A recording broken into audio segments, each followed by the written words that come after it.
So we're gonna move into progression here. I'm gonna kind of start moving a little bit quicker. We're at an hour and a half right now. And Missy said she wants to play some games, and it's already over three for me here. So in the morning. um, so anyway, so progression. I guess Missy, if you want to read. Well, I guess I'll start with so reputation will not be part of the progression of Ash's creation. So you will not have to gain rep to progress in the story. So So, I, multiple playstyles should be relevant and viable. Additionally, you have a spread between casual players and hardcore players, and most of us exist somewhere on that spectrum. The progression path in a society or religion is more conducive to the time we have to play, whereas someone else may be playing several hours a day and they have a better opportunity for the raid level progression that might require some more dedication. So we want to have these different progression paths available to accommodate the different times in our lives that we have to play the game. And all of those types of progressions will make us relevant in some way, shape, or form to the general world. Having the ability to gain power at a sacrifice. That's a way to kind of reach a horizontal type of progression. It may not be entirely because there could potentially be a meta if balancing isn't done correctly. But the objective there is to make sure we both have vertical and horizontal progression in the game. yep. So that's interesting. Yep. So to continue on that, so leveling won't be a traditional linear path. Although classic mechanics for leveling do exist, experience is gained through a variety of activities. So PvP, PvE, exploration, gathering, processing, crafting, events, quests. So pretty much anything you do in this game is going to give you experience. Um, in game, so it's not going to be a typical in game for Ashes of Creation. So I guess if you want to go and read that little part right there, Missy. Part of the whole experience is what it starts off with. Part of the whole experience with nodes is that there is no real end game, in that the world is constantly shifting every day. Month 1 is going to be really different from month 2, and that's for the level 50s and level 1s. We want the game to be a living game, which means that all content should be relative at all times. I'd say that we try to make as little distinction between the leveling up experience and the end game experience as possible. The whole journey is important to us in order to maximize the fun people have during different stages of the game. Yeah. So like I said, the end game, there is no end game. The end game is the game, and just doing it and being a part of the world, interacting with it. So that's pretty awesome. So level cap is gonna be level 50, expected right now, but I think they said level 50. And what he is saying that this game is going to be, we don't want to use the word grind, but it will take you. You will always be progressing, but it's going to be slow. They are saying approximately 45 days if you play roughly 4 to 6 hours per day to reach level 50. So, um, and according to this right here, so lower level characters will have usefulness in mass combat, such as node sieges. So I guess it doesn't matter what level you are. You could actually go and actually help with these things. Like you might be level 2, and you're like, I want to go help with the siege. You won't have to be like level 30 or 40 or 50 to do that. You could just go and get into a siege weapon, like it says right here. Or it's like, oh, go get us wood. You're level 2, go get us wood. Um, so actually, if you want to read this part right here, under level cap right here, the Yep. idea is not. The idea, yes, I think the idea is not to be a game where somebody can essentially no life for a week to be max level. The idea is to incorporate some significant chunk of time, but still respect the casual player, because the way we respect the casual player is not everything is driven in our game through the adventuring progression line. Not everything is driven through your class level per se. There's a lot of different progression paths that are available and make you relevant within certain systems and mechanics within the game. And some of those paths are more casual friendly, and some of those paths are more hardcore friendly. So, with regards to the adventuring class, The idea is to make sure that investment needs to be pretty significant and that the reward then is respective of that investment. That's huge. I think a lot of these games now that we play these days is the time and effort we put into it. Like in World of Warcraft, personal loot system sucks balls. I was going to say it clearly because I run so many dungeons and I don't get any gear at all. And it's just big, but at least before, when the boss would drop 2 pieces of gear and you would just roll need or greed on it. And but if it's something for you, then you need it on it. And like Final Fantasy at least drops consistent, and you just roll on it. And then once you beat the last boss, you're guaranteed at least a piece of gear. And it just, the RNG is just stupid. And I think it sounds like what Steven and his team are working towards is if you put time into something, you're going to get something out of it.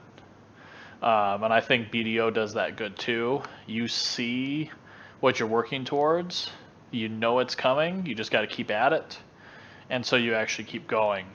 Because, like right now, I'm trying to get a mount to drop, and I'm running this damn thing over and over and over again, this dungeon, and it's not dropping, and I'm losing hope, and I'm like, okay, this is getting old, and I asked myself, what the hell am I doing, but. Well, and RNG, honestly, I mean, you could go forever and not get it. Yep. Like 1%. Basically. Yeah. Yeah. And who wants to keep grinding that over and over and over? Yeah, like I mean, I don't mind a little bit of grinding because it's working towards something, but when you have a 1% and it's RNG, you could never roll that, ever. Yep. Oh, yeah. Definitely. And speaking of grinding, so repetition will not be part of the progression in Ashes of Creation. There will be no grindy quests. There will not be repetitive quest lines through a single dungeon to obtain gear. The aspiration is to have more things to do in the game that the player has time to do. And I think that's good. Even though everyone's going to try to do everything in the game, but I think there's tearing their hair out. So much to this game. And the thing is even if you're not into every aspect of this game, there's still so much to this game. No AFK leveling. So if anyone wants to know what kind of AFK leveling is in Black Desert Online. You could buy these books, and you click on this book and activate it, and it's from 1 hour all the way up to 10 hours. And then you go in front of the scarecrow, and then you just press E, and you just start whacking on the scarecrow, and then you can go and sleep for the next 10 hours. But while you're doing that, you are gaining experience or gaining skill points, or both at the same time. I'm not saying this is a bad thing, especially in a game that has no level cap, and sometimes getting from level 62 to 63 is like weeks, months. But at least when you turn level 63, you're actually going to be getting a really nice item. So, yeah, I don't think it's a bad thing, but I think AFK leveling I don't think it'd be good for this game. So, I definitely agree not having AFK leveling in this game. BDO, it works just because BDO rewarded you for staying logged in.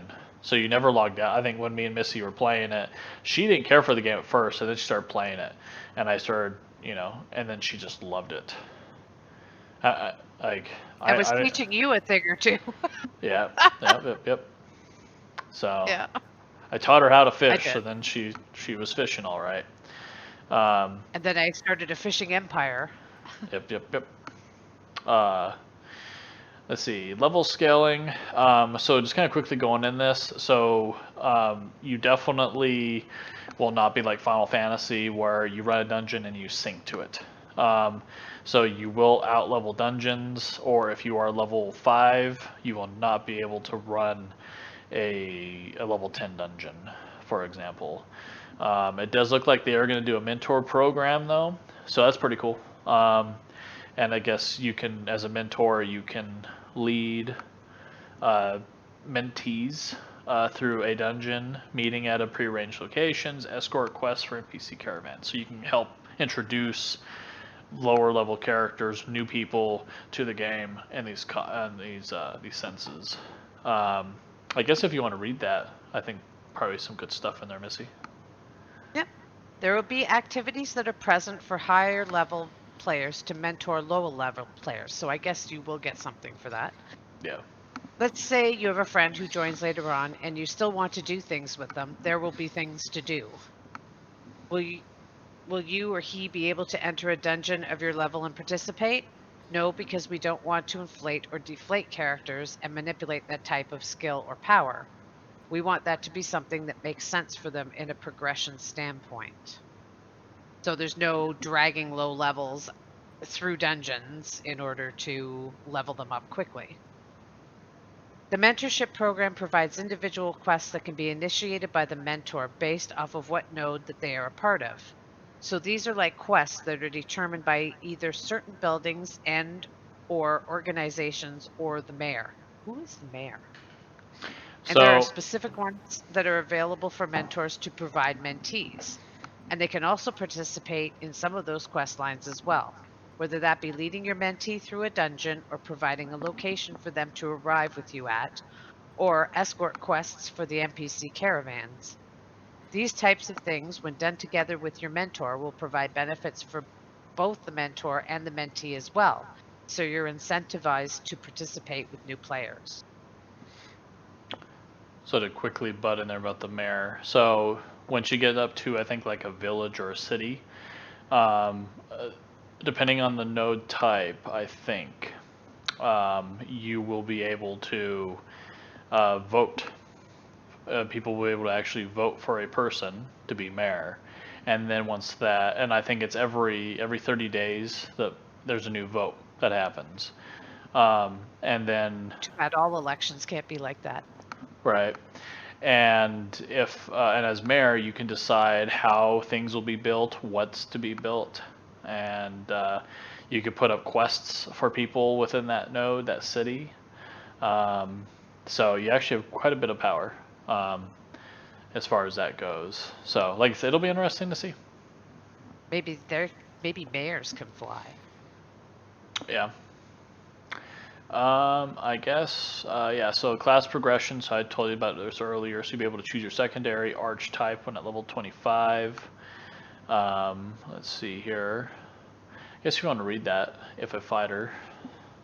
If a fighter were to choose mage as a secondary archetype, the fighter would become a spell sword.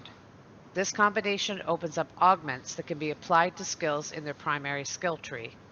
Fighters have a rush skill that allows them to rush towards a target and upon reaching the target, deal an amount damage with a chance to knock the target down. A mage's escape augment could be applied to the rush skill, which would now teleport the player to the target, thus eliminating the charge time on the skill. So what do you think of that, Missy? Yeah. So, yeah, so you can just become like a magic swordsman. So, that's pretty cool. And then Uh, mages can still teleport here. yep, definitely. Uh, weapon progression, probably just the same thing. I know someone did ask him about the proficiency system. You know, if it's going to be like the longer you use something, the better you're at it, or the more damage it'll be, or if it'll just be a normal stat system. And what they said is, said we will not be using a proficiency system as described, but the players will have passives available in their skill tree that will increase effectiveness of certain weapons. Becoming a master of swords will be something that is possible, just not in that particular manner. So, yet again, your classes will determine if you could really master something. I guess if you want to do the Ashes of Creation part right there. Ashes of Creation is all about providing many progression paths. The reason why we don't like the term endgame is because with the amount of progression that's available, with the amount of diversity and player agency, that impacts the world. We kind of want the weapon system and add an element of that as well. You can determine special effects that proc from currently the combo system right. You can determine ancillary effects that proc based on enchantment types. You can power stone weapons to add different either elemental types or damage and or energy that kind of play rock, paper, scissors with player defenses. And then you can skill tree out how those effects are granted. This is a really poorly put together sentence structure here. And you Right. can make them better. You can branch them off into a different direction. That was really chopped up there. Right. Like yep. Yeah, I'm trying to read it. I'm like, these don't make any sense. It was probably Steven just like talking on a phone interview, and like they were just talking about it. And they had no editor. Yeah. So the pet progression, this is something I was talking about earlier. So combat pets will incorporate some of their owner's powers in a way that keeps the power progression horizontal. They will be level upable, and the gear available for them. Like I said, we'll go into more in depth on those because I haven't really looked into that myself, to be honest. The artisan system. So this is actually pretty big one for your crafters and gatherers out there. So you're going to have 3 parent artisan paths: gathering, processing, and crafting. So gathering is going to be, so you're out there gathering flowers, wood, ore. Processing is taking those flowers and milling them down into like powder. So that's processing, or like wood into planks, um, or hide into leather. And then crafting is actually putting it together to create something. So you have to actually choose one of these. At a certain point, you'll be able to dip your toe into each one of them for a little bit to see how you want to go about it. But they have, each one of these has different professions within them. So you have 3 main ones, and then they're going to branch down into different professions. So processing, you might have a profession that is like, I guess a tanner, for example, because you're taking the leather into hide, right? And then a character may only ever master one of these parent paths. So if you're going to be a gatherer, and that's what you want to be, you can master all the gathering professions over time. You just cannot be a master of gathering and a master of processing and a master of crafting at the same time. And like I said, dabble at the beginner's level before they decide to master a particular pathway. And I know this is going to be pretty big, pretty huge. And I think the way they have it set up with gathering, processing, and crafting, I think that'll definitely feed off each other, because you're going to have your gatherers, your processors, and your crafters. And so you can't just have one person do everything and benefit, I think this will really definitely help the economy of the game. Well, we know that you and I will be something different. To be honest, I would just have 3 characters, and I would just have probably, one, definitely one. Here you go with processing, ults crafting. already, and you haven't even started. Hey, you know what? The thing is, though, is what's funny about it is, you saw how many races we have, and each race was completely different, just from the base of the race, right? So, there's if we can have that many alts, so that's 1, 2, 3, 4, 5, 6, 7, 8, 9, 9 races so far. So, yeah. Religion progression. So players may only follow one religion at a time. Can't double dip. And will be based on quests offered to followers of that religion. Religions have a ranking system based on player performance in the quests and the number of quests completed. There's also naval progression. So this is another thing. Mariner class. Mariner classes. Yeah, so it's, yeah. Supposedly what they're saying is the more you do it, the better you get. So it kind of sounds like BDO in that sense. They haven't really too much into the naval side of the game yet, though, to be honest. So, yeah, zones and progression. Like I said, we talked about this earlier. The zone of influence. I guess actually, you want to go ahead and see we don't have a strictly. We don't have a strictly level 25 zone. Instead, that zone might have some level 10 creatures near the road, some level 20 creatures deep in the forest, and some level 30 creatures up the mountain. These ratios will change based on the nodes that inform them, basically becoming generally more dangerous as the node grows. All this civilization attracts the attention of things that should not be. This does not mean that wilderness areas are safe by any means. Some may be safer, but all will have dangers that even the most experienced traveler needs to watch out for. Yep. Told you, Missy. Nodes. Nodes are the heart of this game. And you're like, nodes, nodes, nodes. I'm just like, oh, nodes. Nodes is the name of the game. No nodes. No. Yeah, But nodes aren't the way I'm thinking of nodes. I'm thinking of like BDO nodes. But nodes are basically like city development. we just lost like all of our people. Bye-bye, people. And guild progression, like I said, quests, nodes, social organizations, crafting, certain events.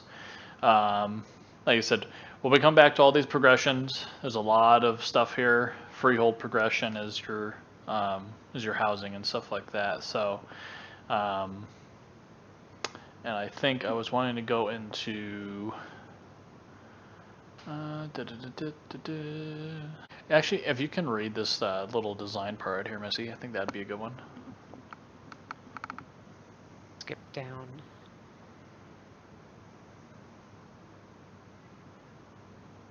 Or just slide down.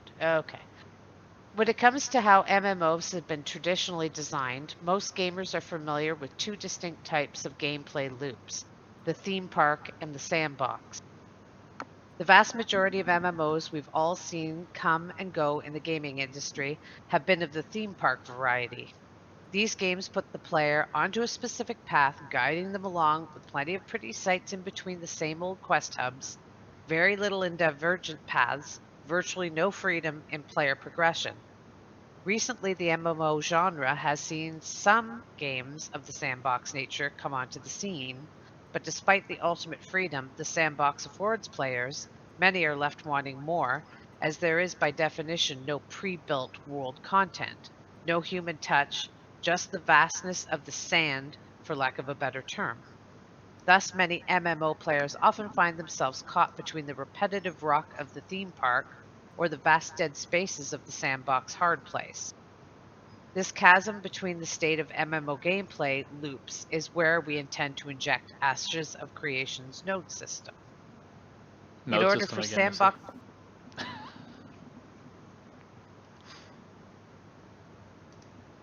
sandbox mechanics to mean something, there must be curated content to accompany the player's choices, which means, as the developers, we must create that theme box style content, but for every possible path the community may take. Yep. Nodes. Nodes. Hashtag nodes. I guess yeah, if you want to creep up just a little bit and go to power creep, if you want to read that one too. Haha. Right. Power creep is a balance issue. When it comes to gear progression specifically, the idea is to create an open market that is not heavily dependent on soulbound items. And having many item sinks and gold sinks within that economy that allows for the potential degradation and loss of assets within that closed economy, and not introduce items from the market that companies put in from a pay-to-win perspective or from a pay-to-convenience perspective that undermines the economy that players have built. That is a huge mistake that companies have made in the past, and that lends to the imbalancing of what designers maybe have actually balanced well. Agreed. Totally agreed. So quickly here, so the design pillars for Ashes: engaging and immersive story, reactive world, player interaction, player agency, risk versus reward. I think that'll definitely, those are really good pillars, I think. Um, let's go down here. So to kind of close out on what we've been talking, so the payment model. So there's no upfront box cost associated with Ashes of Creation. So this means that once you subscribe $14.99 a month, you own the game.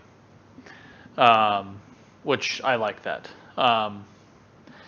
Now, I mean, there are, like BDO, I mean, technically actually has a really good, you buy it once and you're done. But I think subscribing, as long as you subscribe, you own the game. That's pretty much what World of Warcraft is doing, minus the newest expansion. But at least with that type of subscription, I think you're good. Let's see here. Expansions, they're saying post-launch releases are planned at a quarterly basis. Now, I don't know what they're talking about. When they say expansions, quarterly is 3 months, right? So they're talking about releasing expansions every 3 months versus 2 years. So I guess they're calling them expansions, but I guess DLC expansion. So I guess maybe that's an actual patch. Just I don't know why they're not calling them patches, but we'll go with it. Definitely no pay to win, as you can clearly state right there. And actually, let's see if you want to go actually and read that little part there, because I think that's important. Ashes of Creation will not be pay to win. That is our pledge to the community. One of the core principles we set forth with Ashes of Creation is a very strong desire to maintain the game's even playing field. A lot of developers and companies have come along in the past, and I've been hit by this too, and they've said we're not going to have pay to win, and then boom, they roll out some pay to win. We have consistently said we won't be pay to win, and in the pre-orders that we provide, and even in the Kickstarter, there were absolutely zero pay to win components whatsoever. So not only will we talk the talk, but we will walk the walk as well. Here, here. All right, and I guess to quickly kind of close out here. So the cosmetic store, microtransactions. So we talked about this earlier. So pets, mounts, costumes, armor, buildings, and accessories sold in the cosmetic store are skins. So you do need, I guess I'll just keep reading this. Skins are cosmetic items that do not grant the user any benefit.